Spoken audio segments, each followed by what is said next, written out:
Power star Pawan Kalyan రాజకీయ ప్రయాణంలో ఇప్పటం గ్రామం కూడా కీలక భూమిక పోషించిన సంగతి అందరికీ తెలిసిందే. ఈ ప్రాంతంలో జనసేన ఏర్పాటు చేసిన సభకు భారీ స్పందన కూడా వచ్చింది. 2022లో పార్టీ 8 వసంతాలు పూర్తి చేసుకొని 9వ ఏట అడుగుపెట్టిన సందర్భంగా నాడు ఆ సభ జరిగింది. ఆ సమయంలో జనసేన ఆవిర్భావ సభకు భూములు ఇచ్చారనే కక్షతో ఇప్పటంలో జనసేన కార్యకర్తల ఇల్లు కూల్చివేశారనే ఆరోపణలు ఉన్నాయి. దీనిపై అప్పుడు పెద్ద రాద్ధాంతమే జరిగింది. పవన్ కళ్యాణ్ నిప్పులు కూడా చెరిగారు. ఇదే క్రమంలో వైసీపీ హయాంలో జనసేన కార్యకర్తల ఇల్లు కూల్చివేయడంతో ఆ గ్రామంలో పవన్ కళ్యాణ్ పర్యటించారు కూడా. బాధితులకు ధైర్యం చెప్పారు, తానున్నానని భరోసాని కల్పించారు. ఈ నేపథ్యంలోనే ఎన్నికల్లో గెలిచాక మళ్ళీ ఇప్పటం రావాలని ఇండ్ల నాగేశ్వరమ్మ అనే వృద్ధురాళ్ళు ఆయన్ని కోరింది. దానికి పవన్ కళ్యాణ్ సరేనని మాట కూడా ఇచ్చారు. ఈ నేపథ్యంలోనే ఏపీలో కూటమి అధికారంలోకి రావడం, పవన్ కళ్యాణ్ ఉప ముఖ్యమంత్రి కావడం జరిగిపోయింది.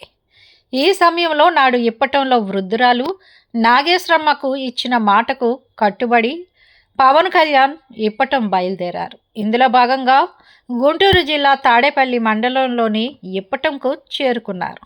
నాగేశ్వరమ్మ ఇంటికి కూడా వెళ్ళారు. ఈ సమయంలో నాగేశ్వరమ్మ పవన్ కళ్యాణ్ను ఆప్యాయంగా స్వాగతం పలికారు.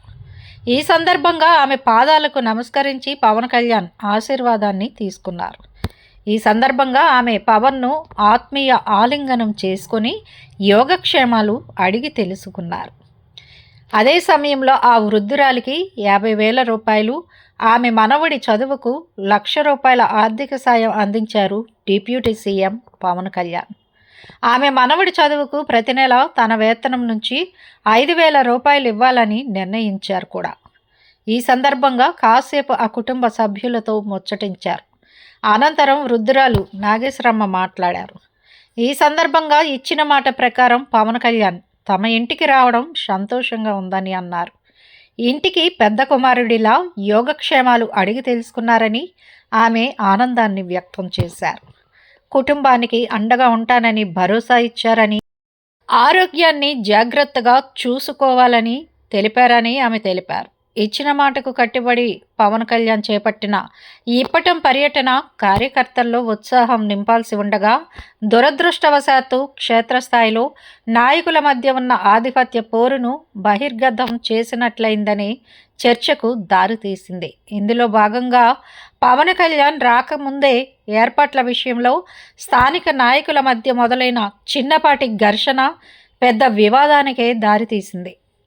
దాంతో కార్యకర్తలు కుర్చీలతో కొట్టుకున్నారు. ఈ ఘర్షణలో కొందరు కార్యకర్తలకు స్వల్ప గాయాలు కూడా అయ్యాయి. గ్రామస్తులకు భరోసా ఇవ్వడానికి, కృతజ్ఞతలు చెప్పడానికి పవన్ కళ్యాణ్ వస్తున్న తరుణంలో ఇలా సొంత పార్టీలోనే కుర్చీలు ఇచ్చుకొని కొట్టుకునే స్థాయి విభేదాలు బయటపడడం రాజకీయంగా చర్చనీయాంశంగా మారింది.